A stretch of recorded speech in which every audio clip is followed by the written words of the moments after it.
Hi, my name is Yashika, guys, and today we'll be discussing some important questions for your 2026 next examination. So let's begin. So here the first question is, once upon a time there used to live a population of mammal X. Due to continental drift, the population of X got separated and kept on living separately from the other population. Right. So it says after 1 lakh years, a team of researchers tried to interbreed them but were not able to produce fertile offspring from the mating. This type of speciation has probably occurred due to. Now we know, if you look at the options, your temporal isolation. When does your temporal isolation occur? It will occur when populations breed at different times. It can be day, it can be night, different seasons, right? Mechanical isolations. It can happen when you have physical differences that are preventing mating. Okay, geographical isolation. Geographical isolation is exactly what happens during continental drift. The population, they separate, right? And mechanical isolation is not supported by this scenario, so B and C will not be possible. So here the correct option is going to be your geographical isolation, right? Now, next, sickle cell anemia is a classical case of Mendelian disorder in which the scale of the RBC changes. Okay.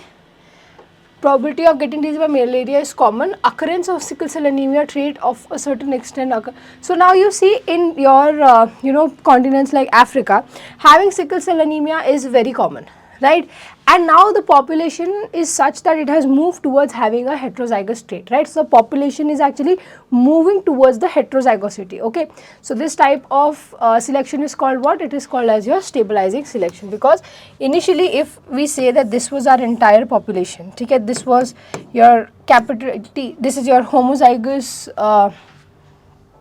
dominant, this is your homozygous recessive, and this is your heterozygous. So now more and more people are actually having the heterozygous trait. So this type of population is known as your stabilizing population, right? Now coming to the next question. So the next question says that if we plot the optical density of DNA as function of temperature, we observe the increase in absorption occurs abruptly over a relatively narrow temperature range, and the midpoint of this transition is called the melting point, like ice DNA. Okay. Okay, so you have to tell what the two types of DNAs are depending on this. Now, DNA absorbs light at 260 nanometer, right? So DNA, it will absorb light at 260 nanometer. Okay. Now, double-stranded DNA will have lower absorption. Why? Because the bases are going to be stacked and there is going to be hydrogen bonds. So double-stranded DNA has lower absorption. Okay. Now, when we talk about melting of a single stranded DNA, okay, when your single stranded DNA is going to melt, your bases, they are unstacked, right? They are not stacked on top of each other. So the absorption in this case is going to increase. This is known as your hyperchromicity. Okay, so for single stranded DNA, absorption increases. Okay, why? Because the bases, they are not stacked. This is called as what?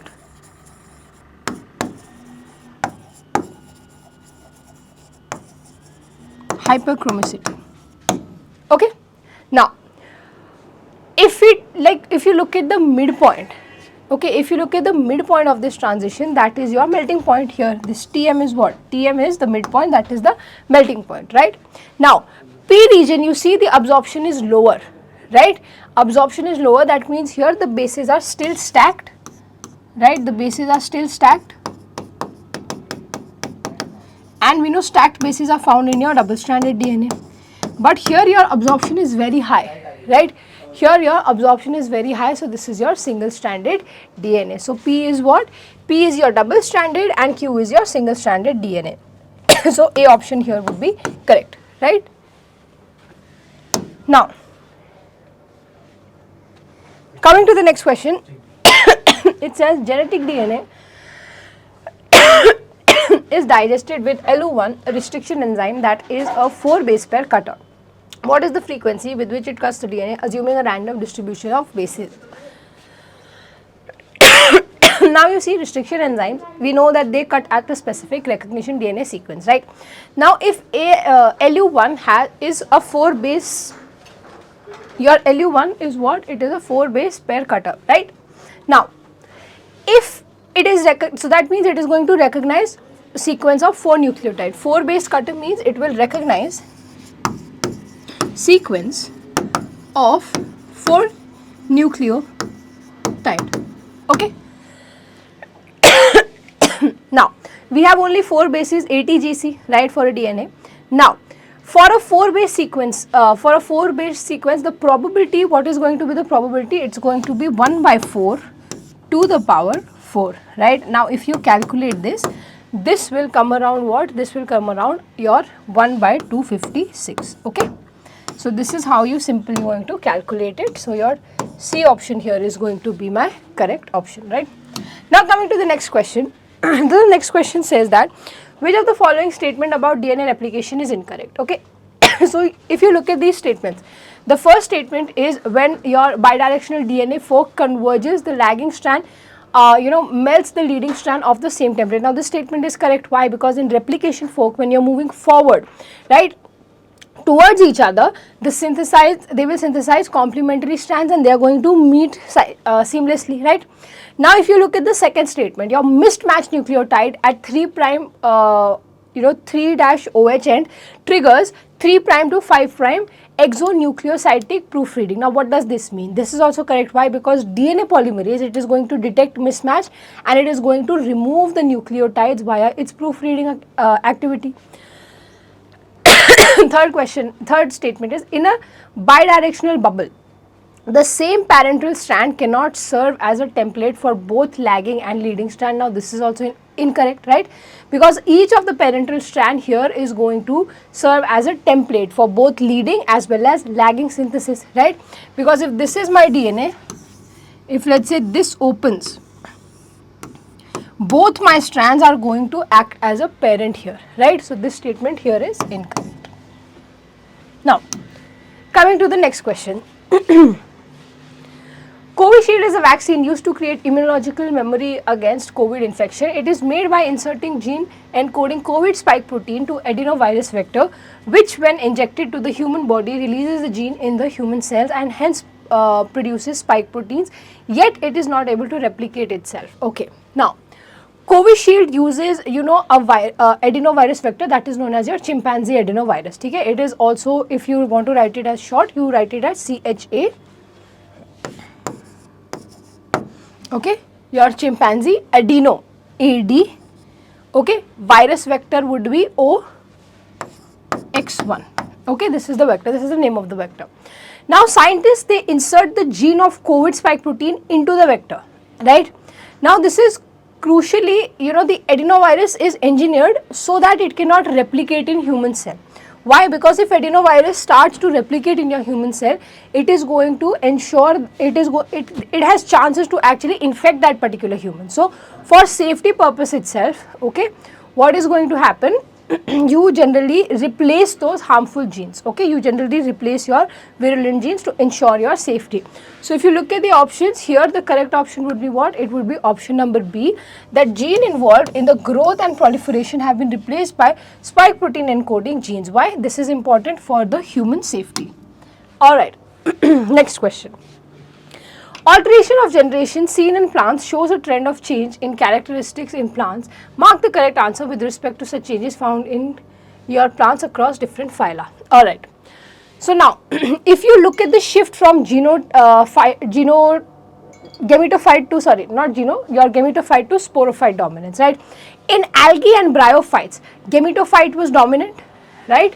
In algae plus my bryo, gametophyte was dominant, right? Now, if we look at pteridophytes, from pteridophytes, your sporophyte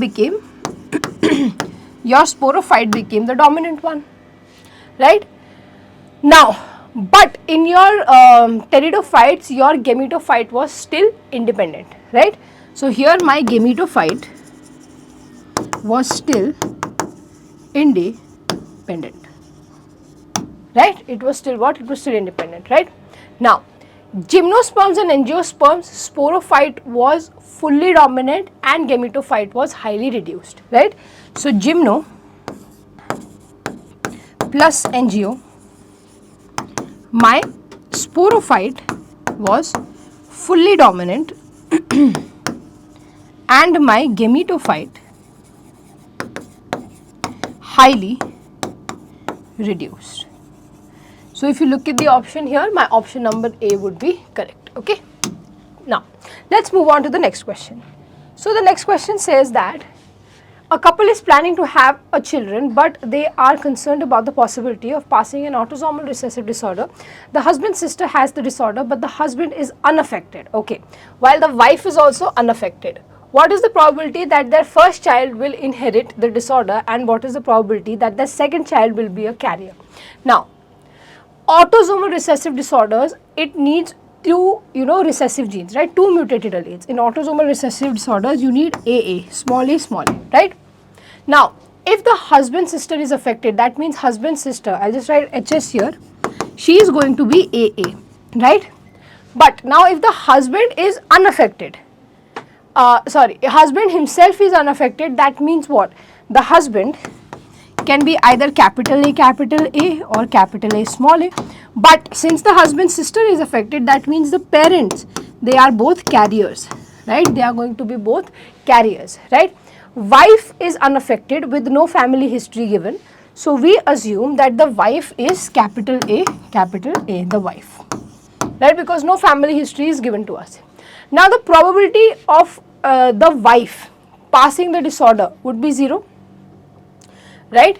Probability of the wife passing the disorder would be 0, right? Now, from this, if you look at it, if if the wife and husband have a child, the probability of the child having this disorder is 0%, right? Because none of them are what? Both of them are not, both your wife is homozygous dominant, husband can be either of them. Because the wife is homozygous dominant, the probability of the first child to inherit the disorder is 0%. Now the second child to be a carrier, if the husband has a 2/3 chance, right? The husband, if he has this allele, your capital A small a, then the child is going to have what? Probability is that it will have 25% chance that it is going to be a carrier. The second child, right? It has 25% chance. If you look at the alleles that are going to be formed, it would be capital A, or it can be what? It can be my capital A small a, right? So this is the probability. So what is going to be the option here? It is going to be D, that the first child will inherit the disorder 0%, and the probability of the second child having this disorder, that is going to be what? It is going to be only 25%. Why? Because it is 2/3 chance for the husband to be affected and your wife is only giving your A gene, right? Capital A gene. So my D option is correct here.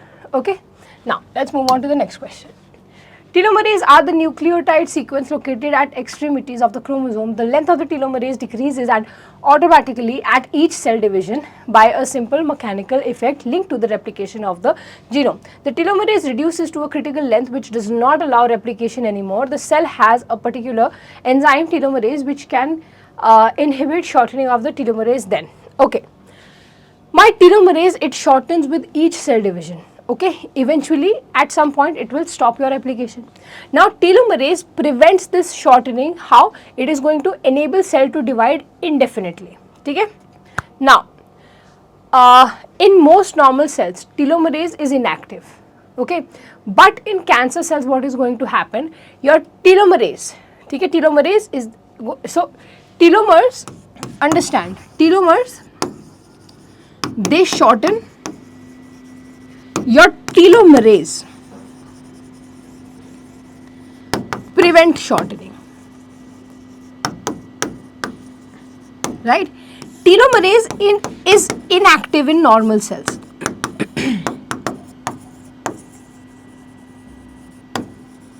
So what is going to happen? In most of the cancer cells, your telomerase, okay, that is actually, not letting your cell shorten. Okay, that becomes activated. That means in a way it is giving your cell the ability to become immortal.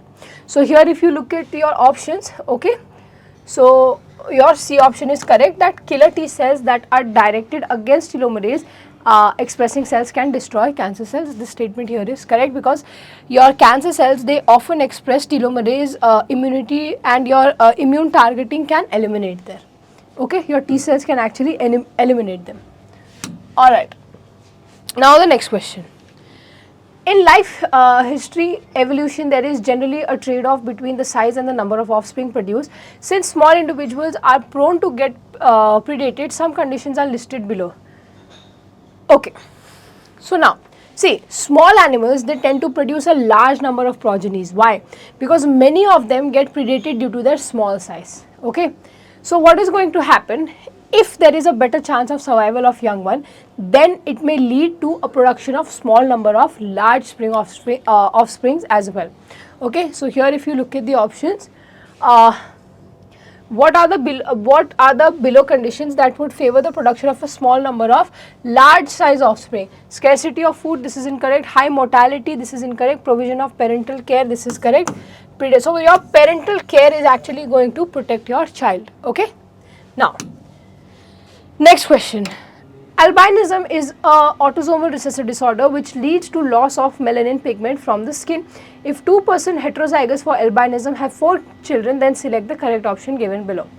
Okay, now if let's say both parents are carrier, okay, then the possibility after their mating is going to be what? It's going to be AA, right? It's going to be capital A small a, capital A small a, small a, small a, right? Which means 3/4 in this, okay, 3/4 have what? They are going to have a normal individual, while only one of them is going to be the diseased one. Okay, so now if you actually calculate the probability, okay, if you want to actually calculate the probability here, what is this? 3/4 into 3/4 into 3/4 into 1/4, okay, 3. Okay, so if you actually calculate this entire sum, this is going to be 27 upon 256. So this is the probability. So here my correct option will be C option. Alright, coming to the next question. Cancer cells are engineered in such a way so that they can divide rapidly and form tumors in different parts of the body. There are multiple causes due to which normal cells undergo neoplastic transformation. Abnormalities in some cellular mechanism are associated with it. Choose the correct option. Now, which leads to cancerous transformation of cell. If cell cycle is progressing, right? If cell cycle is continuously progressing, that means the cells are continuously dividing. Differentiation process, if your differentiation process is affected, what is going to happen? Again it is going to do what? Again it is going to make your cells divide uncontrollably, right? DNA repair, if there is an issue with DNA repair, okay, if there is an issue with DNA repair, then what will happen? Then your cancer cells, they can actually modify, they can actually start developing, and if there is, your cancer cells can actually also cause a lot of cell death. So your all 4 options here, all 4 given reasons are correct here. This is a very simple question. Now, in a lake there lived a fish named guppy fish. Oh, so cute. Experiment was carried out to explain the selection process in evolution. Another fish named killifish, okay, was introduced in the lake, which fed on intermediate sized guppy fishes. After 10 years, the fish population in the lake was analyzed. It was seen that guppy fish were either large or very small in size. Now, what is happening?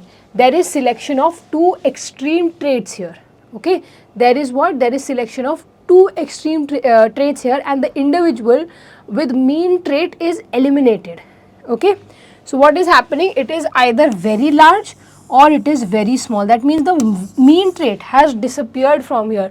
This is what kind of selection? Your disruptive selection, right? In natural selection, this is your disruptive selection. Now, denaturation kinetics, okay. Now, if you actually look at C0 value, okay, if you look at the C0 T, how are you going to solve this? Lower C0 T value means what? If you have a lower C0 T value, this means that your DNA, the sequence is actually less complex. That means my DNA is less complex, okay, and that means it is going to renature fast. Here it means it is going to renature fast. That means if you simply look at it, C0 is actually inversely proportional to renaturation speed plus DNA complexity.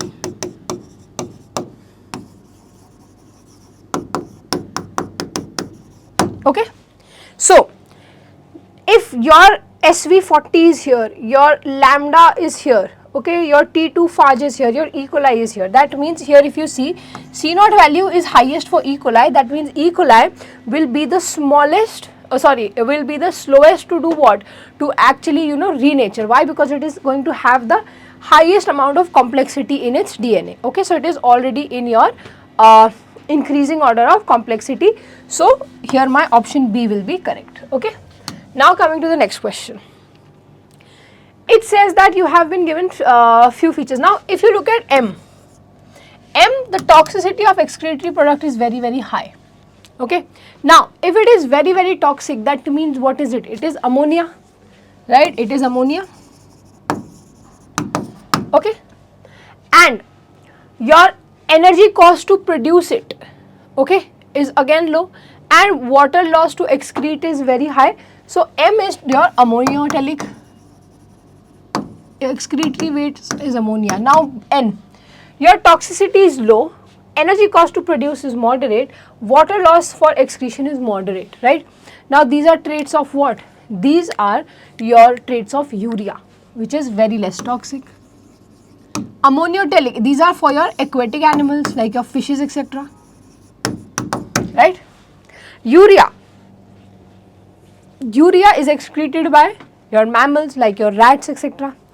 Urea, not this one, your urea, it's excreted by mammals. And last would be what? Your uric acid.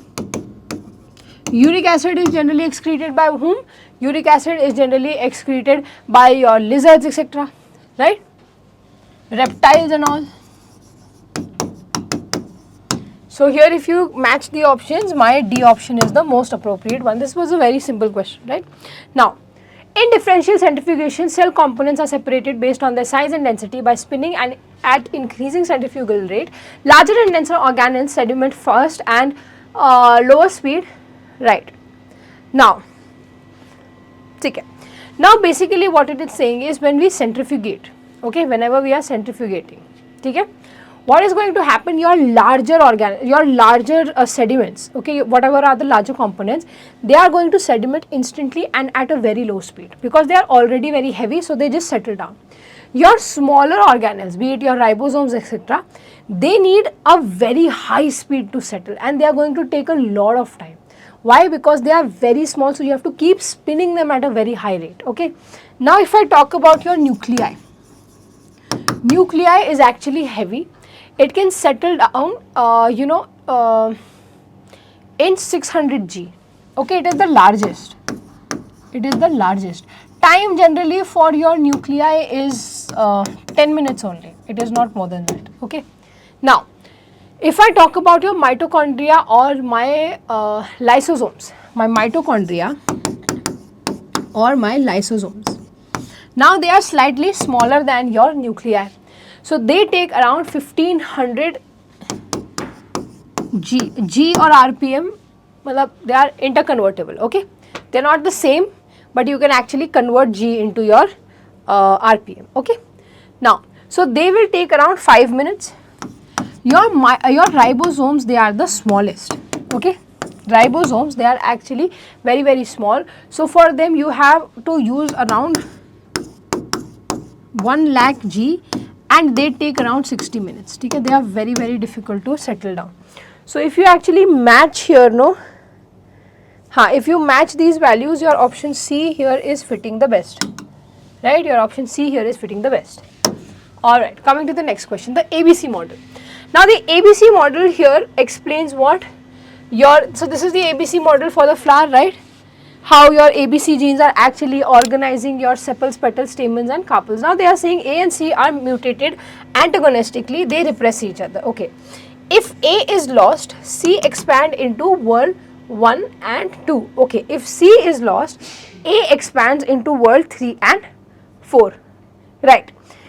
If there is, in Arabidopsis plant, the B genes are completely non-functional, okay. So these are what? These are actually, this is the model. So the question is starting here. They are saying that if B gene is completely lost, what will be the floral arrangement? Now let's see. First was your sepal. So the sepal is going to be there because it needs only A. Now second was your petal. For petal you need A and B. B is non-functional, that means again it is only A, so it is going to be sepal only. Third was your stamen. Stamen needs both B and C gene. If B is non-functional, that means it is going to be C, that means here it would be carpel, and again here you will have carpel, right? So you will have sepal, sepal, carpel, carpel, option number A, right? So this is a question that we have even practiced in our classes, right? Alright. In a plant, the auxin signaling pathway regulates gene expressed via tightly controlled degradation. So this is the entire pathway given, okay? Now, a mutant plant is generated where the auxin protein lacks the domain required for interaction with the TIR1 but retains its ability to bind to ARF. What phenotype is most likely observed? Now, the mutant is preventing your AUX/IAA, okay? It is preventing your AUX/IAA from binding to your, what? Your TIR1. So this is being inhibited, okay? But what is going to happen? So here what is going to happen, if you look at it, your TIR1, auxin is binding to TIR1 and here your ubiquitin is formed. So here there will be no ubiquitination, okay? Here you will have no ubiquitination, okay? No ubiquitination, and you will have degradation, okay? And what you will have degradation. Now, however, it is still binding to ARF. Now, your auxin IAA protein will bind to ARF, okay? Upon binding, they are ubiquitinated and degraded via a proteasomal degradation pathway. That means this step is going to happen, right? This step is going to happen. That means there will be a gain of function, right? So, what is going to happen here? If you actually look at it, your auxin insensitive phenotype will, with repression of auxin responses genes. Okay, so what is going to happen? This is going to do what? It is again going to activate your auxin responsive genes, right? It is going to, these releases ARFs activating your auxin responsive gene. That means your, what is going to happen here? Firstly, what is going to happen? Your auxin is not binding to TIR1, so that means there is no ubiquitination and there will be degradation, okay? Even in presence of auxin, okay? Even if auxin is present, why? Because your auxin is unable to bind to your TIR1, okay? Right? Okay. Now your auxin is normally binding to your ARF, okay? Now if it is binding to your ARF, that means there is going to be continuous repression of transcription, okay? If it is binding to your ARF, that means what is going to happen? There is continuous repression of transcription. Okay, this is what is going to happen, and this is exactly what is given in your option number C, auxin insensitive phenotype with repression of auxin responsive genes. So your auxin responsive genes are going to be suppressed here, okay? Now, next question says that a population of fish in a closed tank is estimated using the Lincoln-Peterson mark recapture method. Now, what is the simple formula for this? N is equal to M into C by R. Okay, now N is the total population,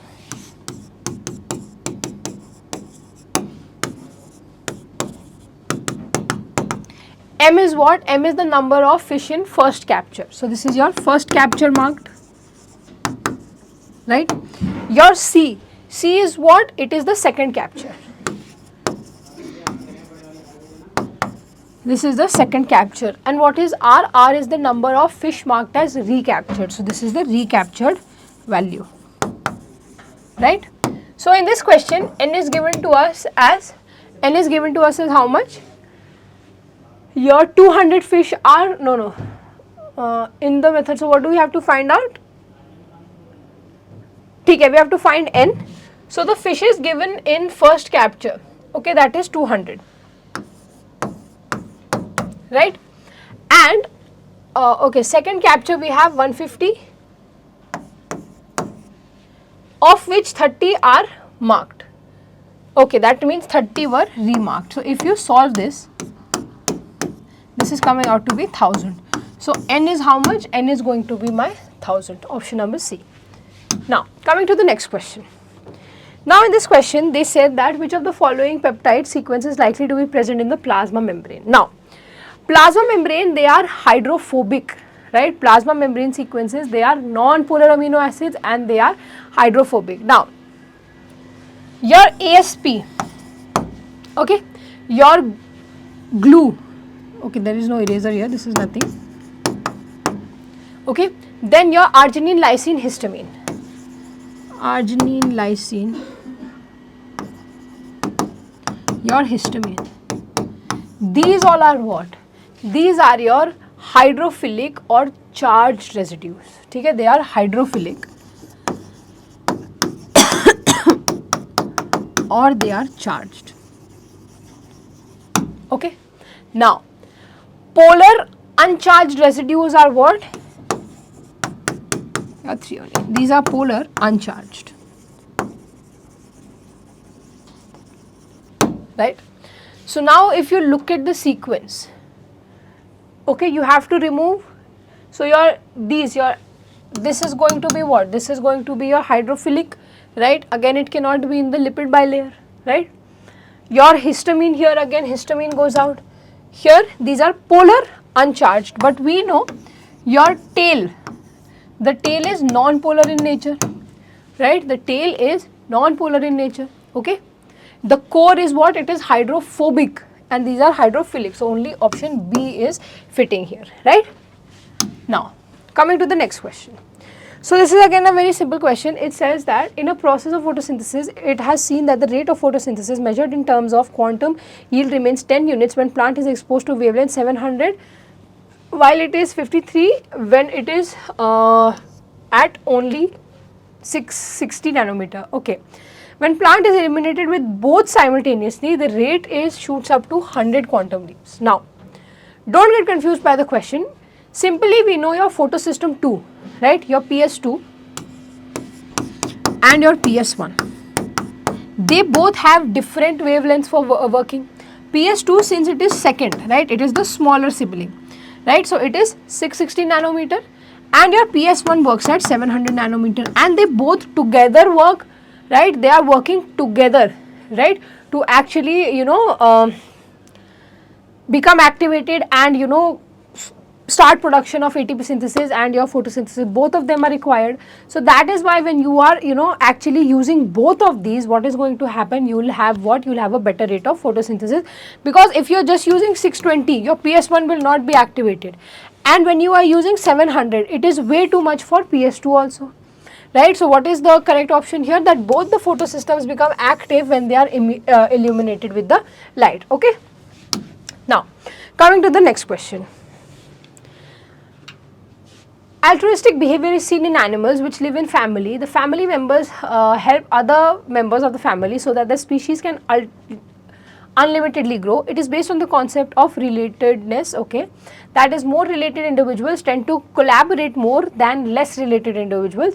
Relatedness is measured on the basis of how much gene is common in two individuals, okay. Which of the following information marks the correct option with respect to relatedness individuals? Now relatedness measure is actually the proportion of shared genes, okay. So how are you going to know if a person is your relative or not? Related means what? They are going to be relatives or not, okay. Now if you look at your parent and child, the relation is half, 50%, 50% from your father, 50% from your mother. If they are identical twins, then my relatedness will be 1, that means they have what? Identical genes, right? Grandparents and grandchildren, grandparents and grandchildren, this is going to be 1/4, right? This is going to be 1/4. Mother son is going to be half, right? Okay, and father and son, your relatedness is 0. Mother son is half, father son is 0. Why?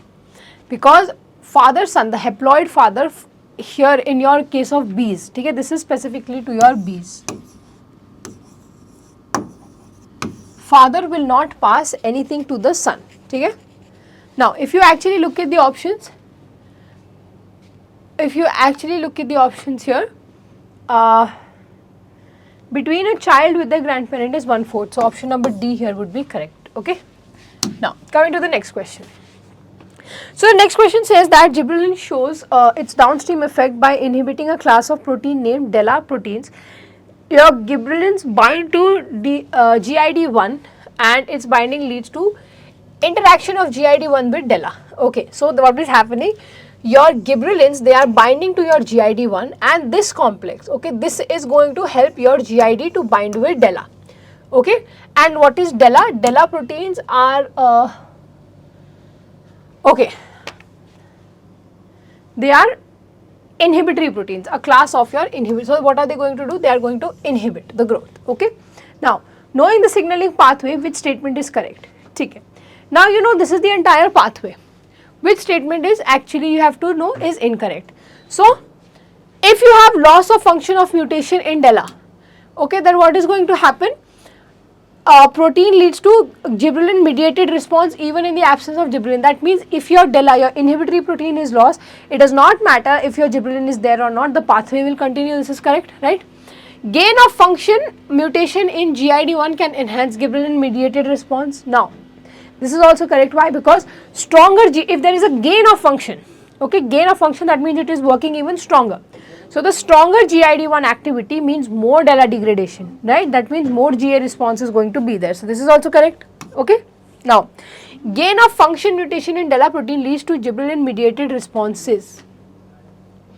Now, gain in your DELA protein means you are going to have stronger repression. Okay, here you will have what? You will have stronger repression. So, this statement is actually incorrect. Okay. So, this statement here is going to be incorrect. Now, SDS-PAGE, coming to the next question. SDS-PAGE is a technique used to separate protein molecules. For the separation of a protein, first a native SDS was performed and then reducing SDS-PAGE was done using beta mercaptoethanol along with sodium lauryl sulfate, and an electric field was applied to it. They found that for a native gel they got a single band of protein with 100 kilodalton, while for reducing they again got a single band at 25 kilodalton. Okay, okay, I got it. Now, in your native SDS you got a single band at 100 kilodalton. Now, in your reducing SDS, okay, you only got a single band of 25 kilodalton. That means your native gel actually shows that there is an intact protein complex, right? Your native gel is actually showing that you have an intact protein. Now, your reducing gel, what does it do? It breaks those disulfide bond and it will separate the subunits of your protein. Now, each subunit can be of 25 kilodaltons, right? 100 mein, if you divide it by 25, that means 4. That means you will have 4 subunits. So, the number of subunits here is 4, right? Okay. So, you had 4 identical subunits that were held together. Okay. So, here if you see your C and D option, protein molecule was made up of 4 identical subunits. There must be presence of disulfide bond in your polypeptide chain. This is also correct, right? So, your C and D is actually correct. Now, okay, so this is an assertion reason question, right? Now, it says that determine the correctness or otherwise following assertion. Okay, IPTG is a gratuitous inducer of lac operon. Now, IPTG, okay, what does gratuitous means? It means that it can induce the operon, but it is not metabolized by your beta galactosidase. Okay, gratuitous means it can induce the operon, but is not metabolized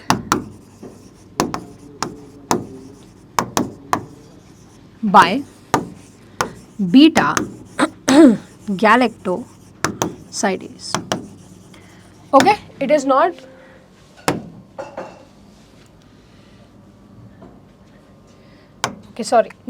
So, it is not actually metabolized by a beta galactosidase. That is the meaning of your gratuitous. So, this is correct. Now, that means your IPTG is an effective inducer but not a substrate, right? It is not a substrate. So, my both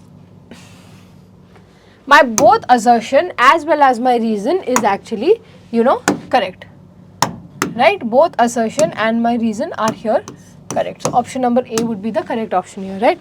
Now coming to the next question. In semi-conservative mode of DNA replication, two parental strands unwind and used for synthesis of new strands. Following the rule of complementary base pairing, synthesis of your complementary strand require that DNA synthesis proceeds in opposite direction while the double strand is progressively unwinding and replicating in one direction. Okay, one of the DNA strand is continuously synthesizing, right? So this is the entire replication fork given. Okay, so they have asked that is Okazaki fragments need to be matured into continuous DNA strand, which of the following combination of enzymes are required. Now we know that Okazaki fragments, in your Okazaki fragments, to join them into a continuous strand, okay, DNA polymerase 3 will extend your Okazaki fragment, no doubt, but your DNA polymerase 1, what is it going to do? It will remove your DNA primers and it will replace it with your DNA, and your DNA ligase is actually going to, seal the nicks together, right? So here my DNA polymerase 1 and DNA ligase are going to be effective enzymes. Why? Because DNA polymerase 1 will remove primers and ligase is going to join them, right? Okay.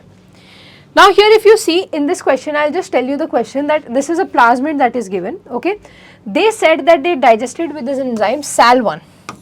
Now they said that if you have digested this with an enzyme, okay, your SAL1, and let's say you added a gene of interest or you cloned the vector, okay. Now what is going to happen? Your SAL1 is present at a gene of GFP. GFP is green fluorescence protein, so it gives a bright green color when you actually look at it under a microscope. And your AMP, this is your ampicillin resistance. Now if you have a SAL1 restriction enzyme gene, you are cutting it and you are inserting it, that means these two sites are going to go into insertional inactivation, right?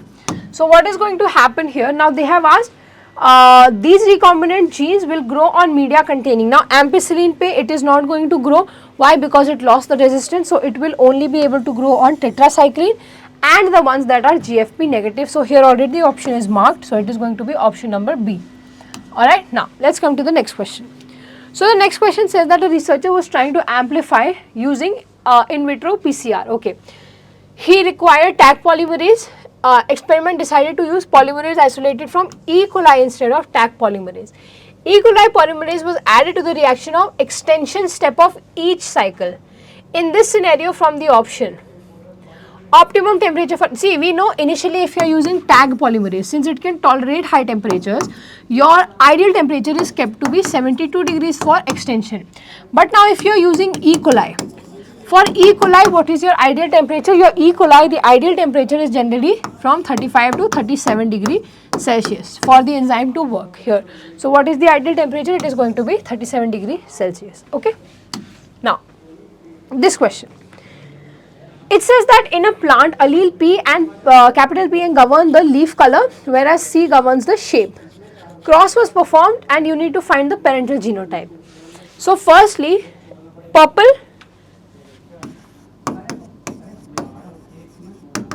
right, and green was the recessive one, right. Similarly, for your leaf, sharp was C,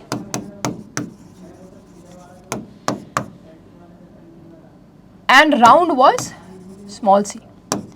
Okay?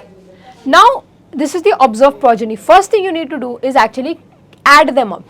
When you add all of these up, 839. Okay, you are getting an answer of 839. Okay. Now, purple versus your green. Okay, now you see the ratio between your dominant and recessive. If you actually see, it is going to be 422, right? Purple, purple, green, green. Okay, so it is going to be 422 versus 427. Okay, so it is going to be 422 is to 427. So almost we can say that it is in the ratio 1:1, almost, roughly, let's say. Now the next is your sharp versus round. Sharp versus round is 631 is to 208. So this is almost what? It is almost double. So this is 3:1. right? Now if you look at it, so that means if your ratio is 1:1, right, that means both the parents will have one dominant and one recessive, right? It is going to be what? One dominant and one recessive, okay? Now, so what is going to happen? You will have capital P and small p here, right? Whereas the other person, one parent should have this and the other person should have a completely recessive trait, right? Should have a completely recessive trait. Now, 3:1, 3:1, that means one parent will have a dominant trait and the other will also have what? A dominant and recessive trait. So, it can be what? It should be one dominant, one recessive and one dominant, one recessive, right? Right. So, 3:1 your monohybrid cross, 1:1 is your test cross, right? So, this is your progeny that has been determined. So, capital P, small p, capital C, small c, small p, c. So, option number A would be my correct option here, okay? Now, let's move on to the next question. Okay, now in this question I will tell you the gist. Pseudomonas, so this is a story about Pseudomonas versus your Bacillus. Now your Pseudomonas, it kills your Bacillus, okay, using a toxin, okay. Now this is your direct killing interaction, okay, this requires a physical contact, okay. Now, but your Bacillus, what it does, it has a defense mechanism of sporulation, okay. Now this means what? One species is killing the other and the other is actually trying to protect itself, okay. It is trying to do what? It is trying to protect itself. So what is going to happen? Firstly, we see a case of competition, right? We are seeing a case of, we are seeing a case of predation, okay. We are seeing a case of predation, right? Right. Now your Pseudomonas and your another bacteria, you have your Bacillus, amyloleucophasians. Now these, if you actually look at the difference, okay, they both inhibit what? They both secrete what? They both secrete your inhibitory compounds, okay. So they are both what? They are both in a competition, okay, to survive better. So between your Pseudomonas and your Bacillus, you have predation, but between your Pseudomonas and your second Bacillus, you have what? You have competition. You can read the entire thing, okay, right. So this is the gist of this question, okay. Now coming to the next one, okay. Now it says that a mutant bacterial strain having a shorter glycolytic pathway was discovered. If the mutant was grown aerobically, the net yield was lower to 28 compared to the 34 from Krebs cycle. Except for the reaction that is bypassed in the mutant, assume that the order of reaction remains unaffected. The step that is most likely to be bypassed, okay, this step cannot be bypassed, right? This step cannot be bypassed. Why? Because this is the ultimate step. Now, glyceraldehyde phosphate to 1,3-phosphoglycerate, this step can be bypassed, right? This step can actually be bypassed because it is an interchangeable step, right? So you can actually very easily skip this, okay? You can easily skip this, right? Now, coming to the next question. Now they say that the following depict three different scenarios of an average body size of population of a study organism has been plotted over several generations. If body size is heritable and there is no genetic drift present in the population, the correct option that can give rise to observed pattern. So here if you see, it is declining, here it is more average and here it is bifurcating, right? So that means P can be a directional selection also, right? P can be directional selection and Q can be a stabilizing selection, or Q can also show no selection at all and R is your disruptive selection, right? Because it is what? It is coming down to one extreme. This is stable or it can be no selection at all, and this is bifurcating. So here both my P and Q options are going to be correct, okay? Now, next question. So the next question says that if the transcription unit of a gene has promoter and terminal region. So the terminal region, this is the 5' end, and for the promoter this is the 3' end. Now they have asked the sequence transcribe. Now here you see it is 5' to 3'. So first we have the promoter and then we have the terminator. So promoters 3 prime is here, that means 5 prime that is mentioned here, this is going to be for your promoter. So you actually need to, you know, do the complementary base pairing from this side. So this is going to be A, U, G, right, C. So like this. So when you actually complete this, okay, A, U, G, when you actually complete this entire paragraph, this entire sequence, it will come out to be option number B. Okay, chalo.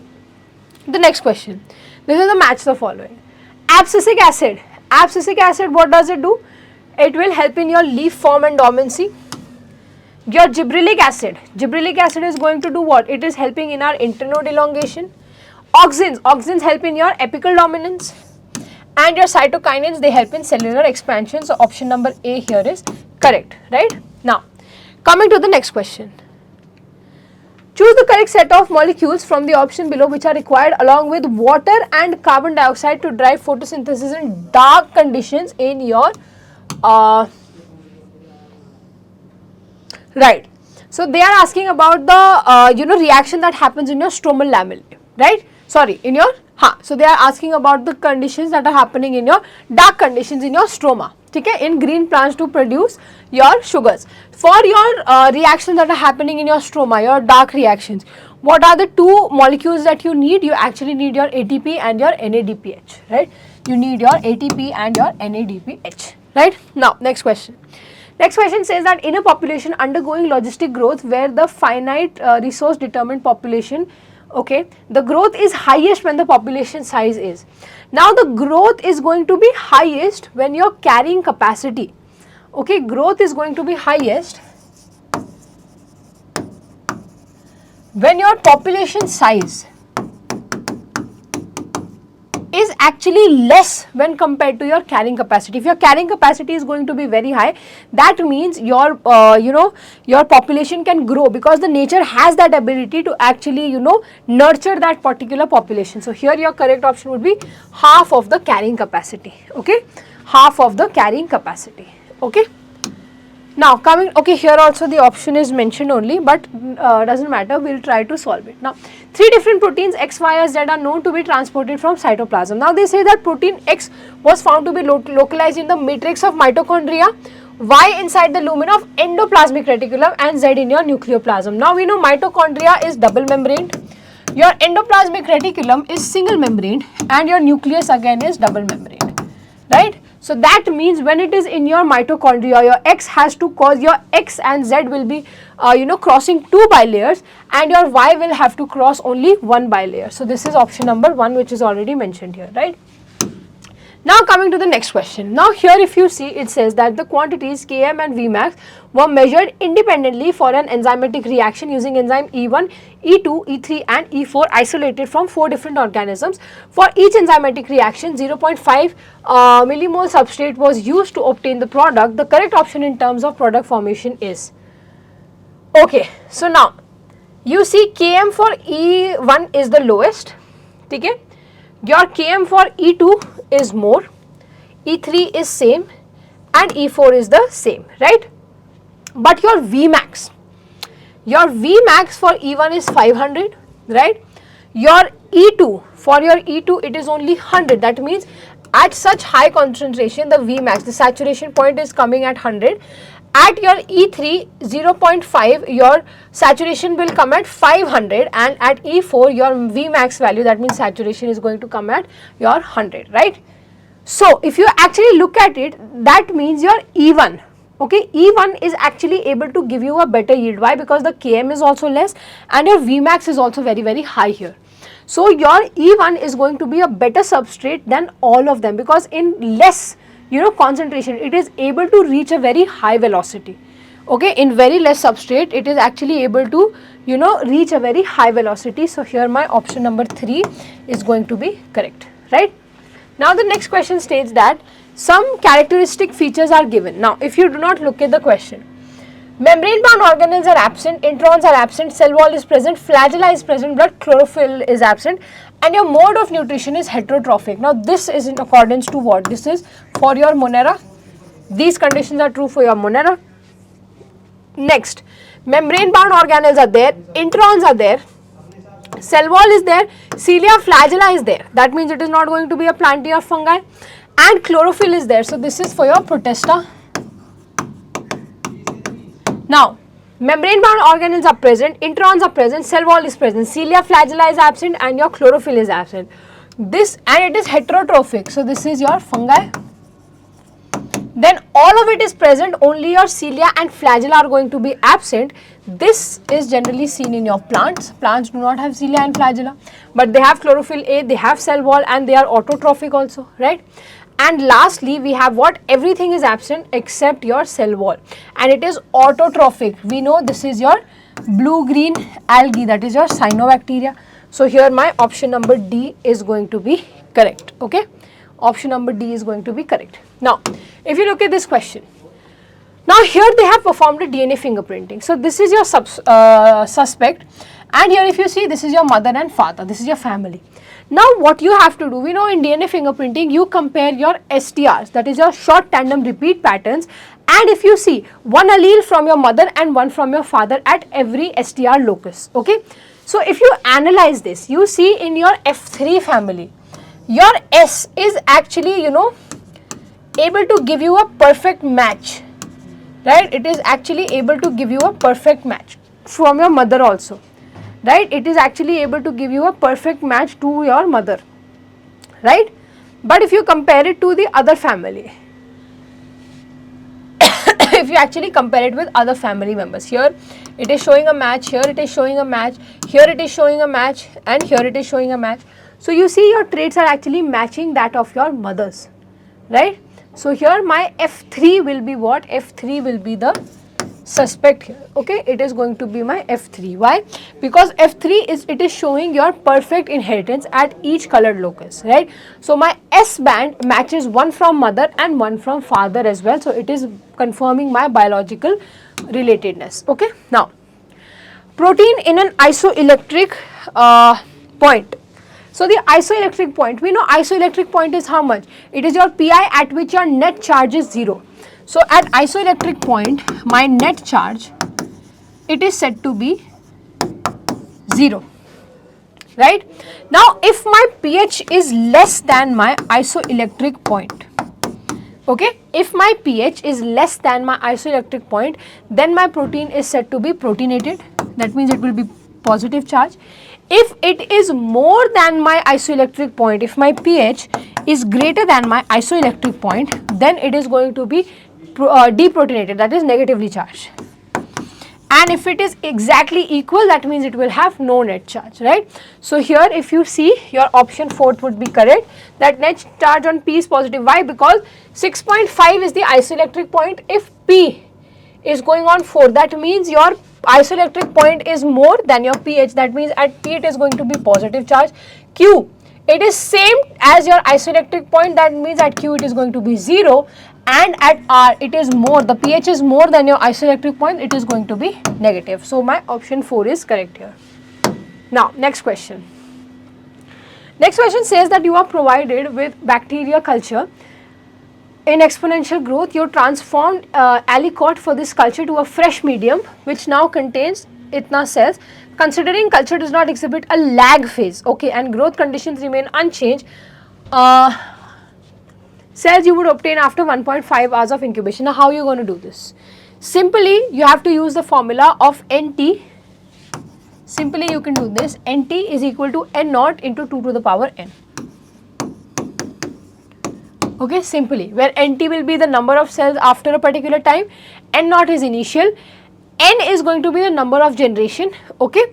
That means N can be written as T by G, okay, T by G, okay. That means the generation time given, G is the generation time given, okay.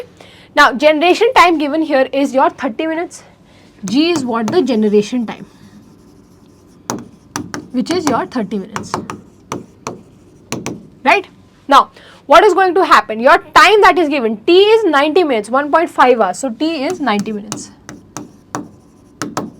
right. So, now if you calculate it, okay, number of generations, if you actually calculate it, this is going to be what? So, N here is what? N is going to be 3, right. 90 by 30, it is going to be 3. Now, if you calculate simply, it is going to be what? NT is equal to how much? 3.2 into 10 to the power 6 into 2 to the power 3. Now if you calculate this entire thing, this is going to be around 2.56 into 10 to the power 7. Okay? So here my second option is going to be correct. Okay. Now coming to the next question.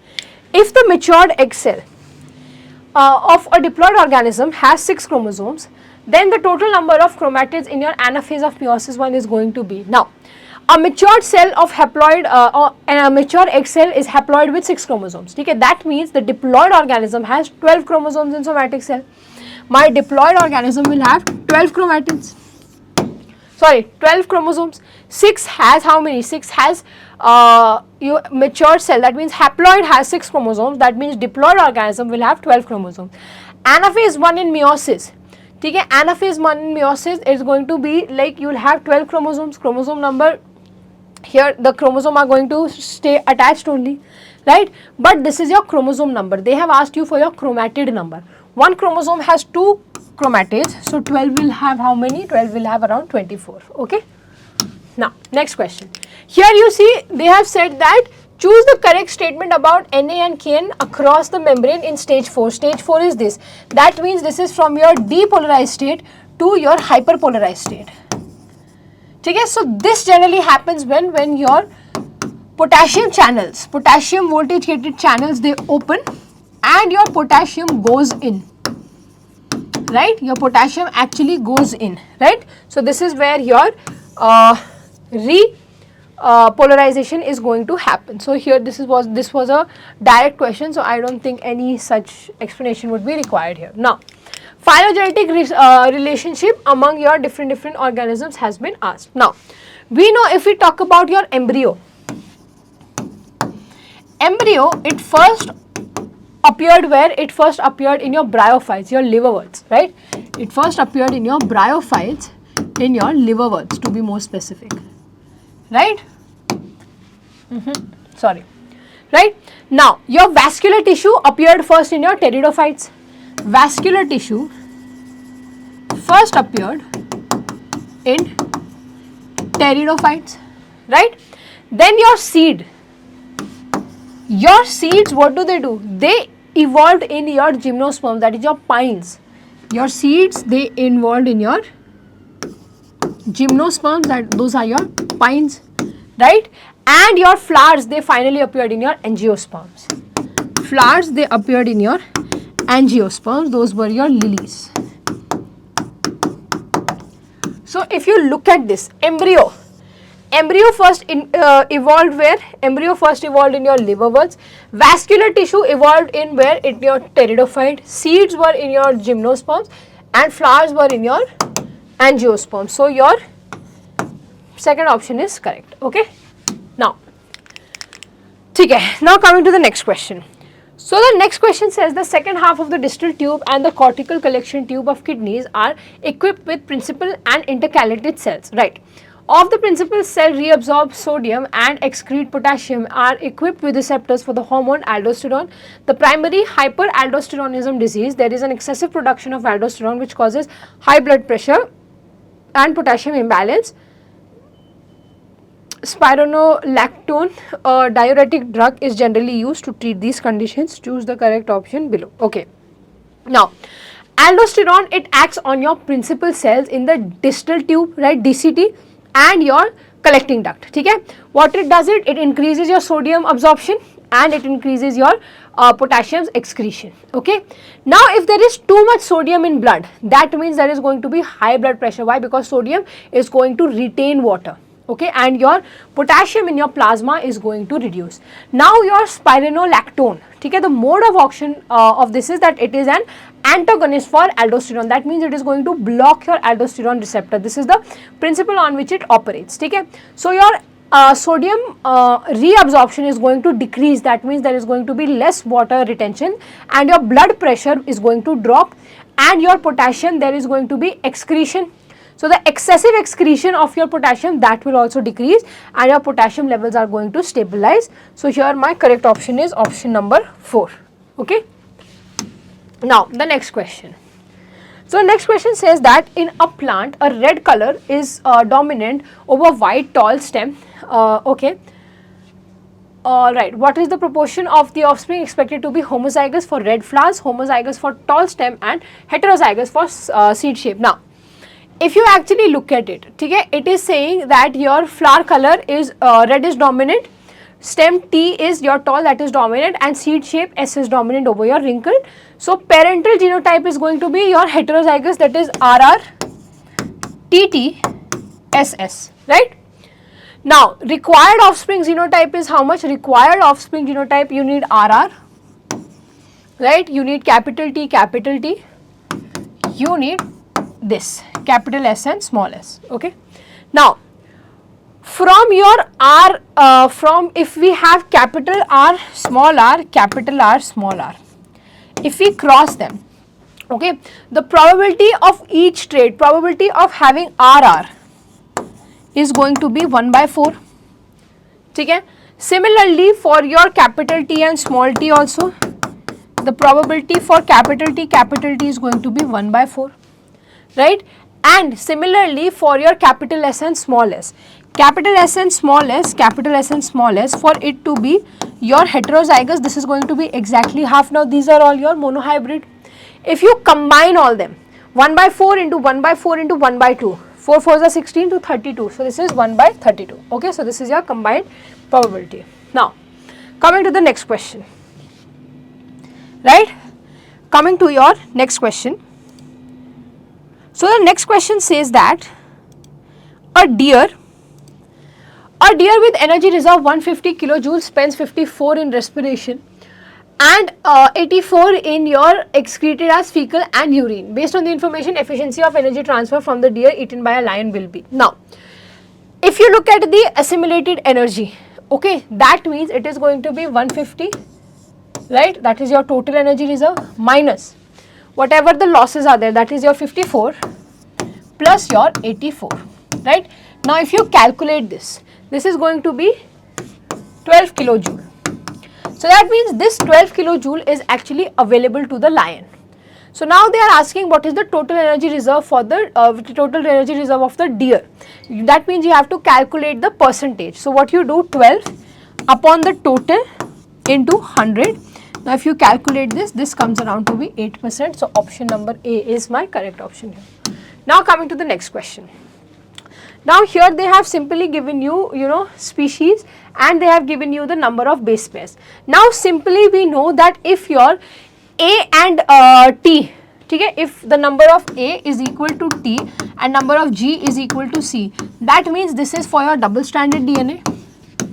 And if A is not equal to T and G is not equal to C, this is true for your single stranded DNA, right?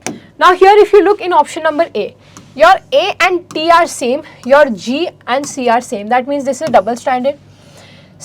Q, A and T are same, G and C are same, this is again double stranded. R, your A and T are not same, that means this is single stranded.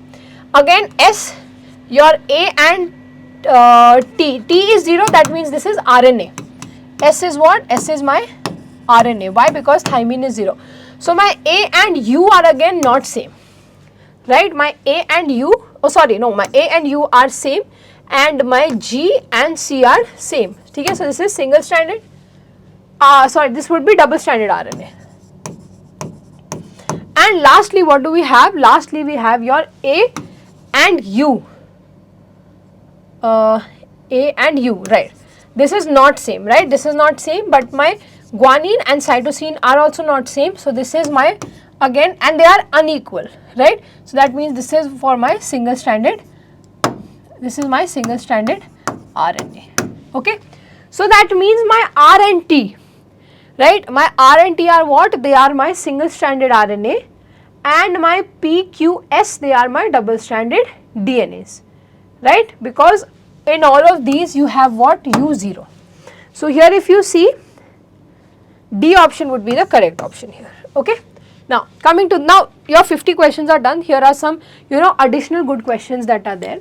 Now in order to estimate the gross primary productivity of a plant, the student collected water samples and the dissolved oxygen for the sample intermediately was itna. The DO content measured after 24 hours was as follows. GPP of the pond is. Now how do you calculate this? Now step 1 is you need to interpret whether each bottle measures, okay, what your each bottle is measuring. Dark bottle only, it is for your respiratory loss, okay. Okay, so your bottle X, that is your dark bottle, only respiration is going to occur, that means your oxygen is going to be consumed here. So if you look at it, initially it was 8, right, initially it was 8, but after incubating in dark, okay, that means 8 minus 2 is what? It is 6, okay, and for Y it is 18, right. For Y it was what? It is, that means your Y is calculating what? It is calculating both your photosynthesis and your respiration. So here what is going to happen? Your photosynthesis has also occurred and your respiration has also occurred. Why? Because the bottle is actually incubated in your light, right. So here if the DO is 18, that means 18 minus 8 is how much? It is 10, okay, it is 10. Now you want to calculate the GPP. What are you going to do? Simply what you are going to do is you take your 10, right, you take your 10 and what do? You add your respiratory loss, that is 6. So GPP is how much? GPP is NPP plus your respiratory loss. Respiratory loss was 6, your NPP was 10. So this is 16. So my GPP is going to be 16 here, okay. Now next question is your peripheral neurons propagate action potential. Now you have been given types of neurons and what are the diameter and what is your, how thickly they are myelinated. Now simplest way to remember is your larger diameter means faster conduction, that means you will have less internal resistance. So more the diameter, you will have more conduction, right, and more myelination means more conduction. More myelin, that means you will have faster conduction, okay, right. Unmyelinated fibers, we know they are going to have slow continuous propagation. So here if you see your option number B, it is already marked. If you see your A delta, it is minimally myelinated, that means it is going to conduct your neuron signal faster than C, but it is going to be slower than these two, okay, slower than the above two. Now the next question says that in a plant growth and development, which of the following sequence initially occurs? So we know in your, what is going to happen? You have your sporophyte. Sporophyte undergoes meiosis to form what? Sporophyte is going to undergo what? Undergo meiosis to form your gametes, right. Sporoform will undergo meiosis, but from your zygote. Zygote say we form your sporophyte, right, from your zygote we form your sporophyte. Gametophyte will never do meiosis, right, gametes will never do meiosis, right. Sporophyte cannot do mitosis, okay, mitosis say you will never have gamete formation. So here my D option will be correct, okay. Now this pedigree analysis, you have 4 pedigrees that are shown here and they have said among the following choose that correctly represents inheritance of autosomal recessive and sex-linked recessive. Now autosomal recessive, it will often skip your sexes equally, okay. Autosomal mein you have often skipping of generations, but it will occur among your siblings, it will never occur among your parents, right, and unaffected parents can have affected children. But in your sex-linked recessive trait, okay, males are more commonly affected, right, and affected males often born to carrier mothers. Their traits, male will never pass it down to the son, but they can pass it down to their daughter. So there is skipping of generation here. So if you look at it, your pedigree number 3, right, so my pedigree number 3 and my pedigree number 2, right, my pedigree number 3 and my pedigree number 2.